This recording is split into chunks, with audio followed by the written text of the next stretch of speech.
Welcome to my market update. So we are the middle of March, or heading towards the end of March, but I want to share with you guys some good news. So rates are continuing to fall. I want to show you a couple slides about what's going on right now. We are at the lowest level we've been in 7 weeks as far as interest rates are concerned.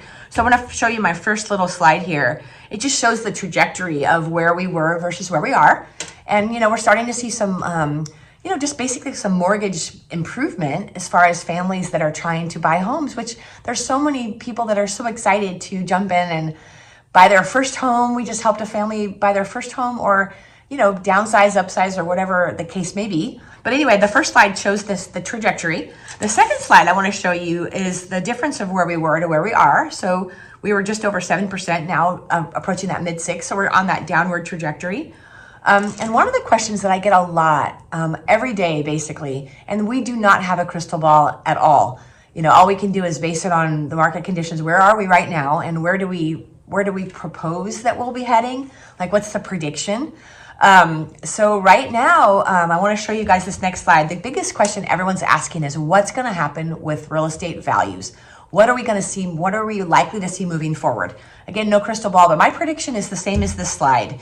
Most of the economists across the country are anticipating just a normal real estate market moving forward. Probably a normal small rise in pricing is what everyone's anticipating. The likelihood of some, like one of the economists are deeming, 4% rise, just under 4% rise, 3.7% rise. We'll see. I'll keep you guys posted. But I want to share with you a little bit of data on the East Bay. Right now, in our entire East Bay, there's 1,129 active homes.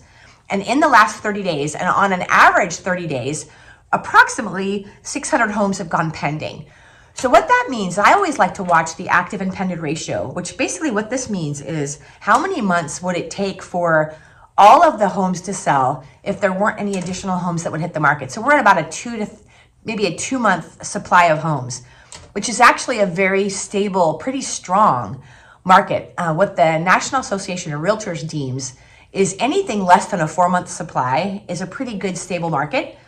Back in the day when the market was at its very peak, which was unprecedented, right? In 2021, 2022, everything was, all the stars aligned for home sellers because interest rates were 2.5%.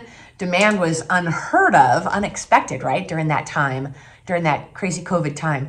But right now we have about a 2-month supply of homes for sale, which is very, very strong. We are still very low inventory in our area. I think I'm seeing that across the country with my friends who I talk to all the time, agents all over the country. Everyone's seeing still low inventory and still super stable demand.